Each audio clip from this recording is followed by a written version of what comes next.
Escaping war and oppression, our grandfather migrated from Jerusalem to New York City in the 1960s and worked as a janitor when he first arrived.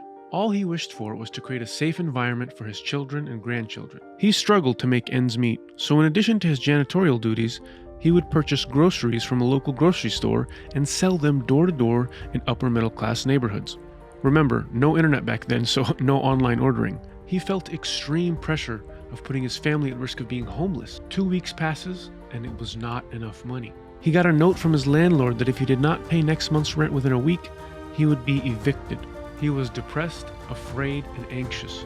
Even though he felt a loss of hope, he feared that his dream to create a safe environment for his kids and grandkids would fail. So he still went to the grocery store that morning to try to come up with the rent. Now, on that day, while he was picking out groceries, a man named Alexander tapped him on the shoulder and says, "Hey, you're David, right?"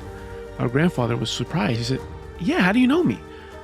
Alex says, "My kids loved the new chocolate you brought by a few days ago. Thanks for coming by with goodies."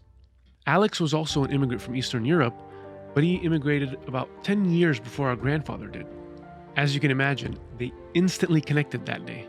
Alex was a tall, well-dressed businessman who had lots of influential contacts in New York. Within just 2 days, he introduced our grandfather to one of his friends that was actually looking for a great salesman to help grow his business. And Alex also connected our grandfather with local food suppliers in New York, which led him to getting lots of discounted food products, which he would then continue to go door to door and sell those products. Our grandfather barely made rent that week, but in the following months, he would see his income continue to grow.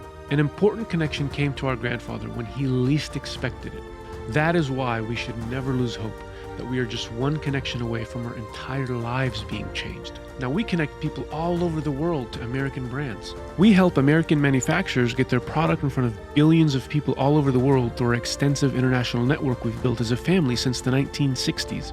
We also help international retailers all over the world get the American products they need in their stores through our extensive network of US manufacturers. We simply create value through connections, something that is deeply personal to us and reminds us of our grandfather. We hope you choose to connect with us and share your story.